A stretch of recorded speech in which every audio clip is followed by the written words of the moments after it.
Justice Sushila Karki को अंतरिम सरकार का मुखिया बना दिया गया है। उन्होंने शुक्रवार को देश के अंतरिम प्रधानमंत्री के पद की शपथ ली। पड़ोसी देश में नई सरकार का गठन होने पर प्रधानमंत्री नरेंद्र मोदी की पहली प्रतिक्रिया भी सामने आई। पीएम मोदी ने सुशीला कार्की को बधाई देते हुए कहा कि नेपाल की प्रगति और समृद्धि के लिए भारत पूरी तरह प्रतिबद्ध है। वहीं नेपाल के जेनजी आंदोलन के दौरान अब तक देश भर में 51 लोगों की मौत हो चुकी है, नेपाल पुलिस ने पुष्टि की है। इसके अलावा होटल इंडस्ट्री को भारी नुकसान हुआ है। पुलिस के संयुक्त प्रवक्ता ने बताया कि मृतकों में 3 पुलिसकर्मी, एक भारतीय नागरिक और एक नेपाली नागरिक भी शामिल है। जानकारी के अनुसार 36 मृतकों के शव महाराजगंज स्थित त्रिभुवन विश्वविद्यालय शिक्षण अस्पताल में रखे गए हैं। अस्पताल प्रशासन ने बताया कि महाराजगंज में शुक्रवार से मृतकों का पोस्टमार्टम शुरू कर दिया गया। नेपाली पुलिस सूत्रों का कहना है कि आंदोलन के दौरान झड़प और हिंसक घटनाओं के कारण इतनी बड़ी संख्या में जाने गई। हालात को नियंत्रित करने के लिए सुरक्षा बलों को चौक चौराहों पर तैनात किया गया है।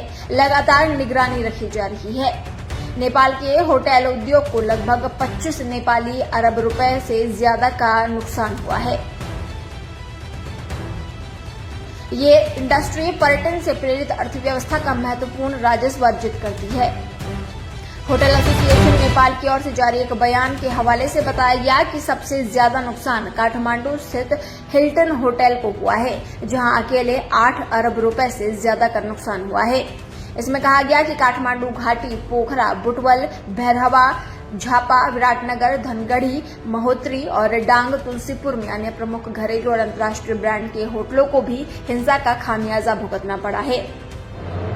वहीं नेपाल की राजनीति में भ्रष्टाचार और बवाल की आग पूर्व प्रधानमंत्री शेर बहादुर देउबा के घर तक भी पहुंची। मीडिया रिपोर्ट्स के मुताबिक कुछ दिन पहले शेर बहादुर के काठमांडू स्थित घर में कुछ ऐसा मिला जिसे देखकर हर कोई दंग रह गया। उनके घर में लगी आग के बाद जांच में 4 कमरों में जले हुए नोट बरामद हुए, जिनमें कई 100 करोड़ रुपए होने का अनुमान है। हालांकि जांच में एक गुप्त सुरंगनुमा तहखाने का भी खुलासा हुआ। घर में बने गुप्त सुरंग से बोरियों में भरकर रखा गया कैश और सोना बरामद हुए। सूत्रों के अनुसार घर के नीचे बनी सुरंग तक आंदोलनकारी पहुंच नहीं पाए थे।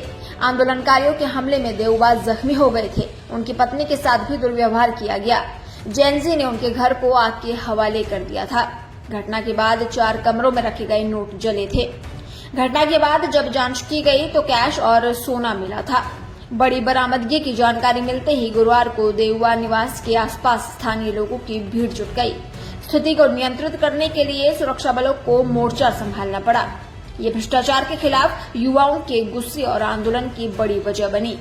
घटना ऐसे समय में हुई है जब नेपाल में भ्रष्टाचार विरोधी आंदोलन चरम पर है। आधिकारिक एजेंसियों की ओर से अब तक इस मामले पर विस्तृत जानकारी सार्वजनिक नहीं की गई है।